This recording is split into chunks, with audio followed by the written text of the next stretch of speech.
On en vient à cette découverte plutôt macabre hier près de Chevaline en Haute-Savoie. Le corps d'un homme a été retrouvé près d'une voiture incendiée. Chevaline, c'est là que 4 personnes, dont 3 membres d'une même famille, avaient été assassinées il y a quasiment 8 ans, jour pour jour, dans des circonstances toujours inexpliquées. Étonnante coïncidence, mais pour l'heure, Jean-Luc Boujon, aucun élément ne permet de faire le lien entre ce drame et la découverte d'hier. L'élément troublant, c'est bien sûr le lieu, le secteur de la Combe d'Hyères à Chevaline, à seulement 200 mètres de l'endroit où la famille Alili avait été tuée il y a 8 ans, quasiment jour pour jour, le 5 septembre 2012. Une date loin d'être anodine, évidemment, qui donne un écho tout particulier à cette découverte.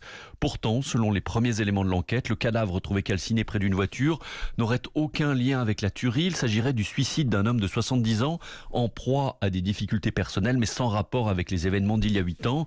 L'homme n'a jamais été soupçonné, explique la procureure d'Annecy, qui précise aussi que les armes retrouvées sur place sont des fusils, rien à voir donc avec le pistolet suisse de petit calibre ayant servi à supprimer la famille anglaise. Alors des vérifications plus poussées vont tout de même être effectuées pour fermer complètement la porte par les gendarmes de la cellule Chevaline, qui 8 ans après les faits existe toujours. Elle a même été réactivée il y a peu suite au départ à la retraite de plusieurs enquêteurs historiques. La nouvelle équipe a même décidé de réexaminer tous les éléments d'une enquête déjà très fournie. Et peut-être même d'entendre prochainement les enfants à l'hélice que la justice anglaise a autorisé il y a peu. 8 ans après les faits, le dossier Chevaline est donc toujours ouvert. Lyon, Jean-Luc Boujon, Europe 1.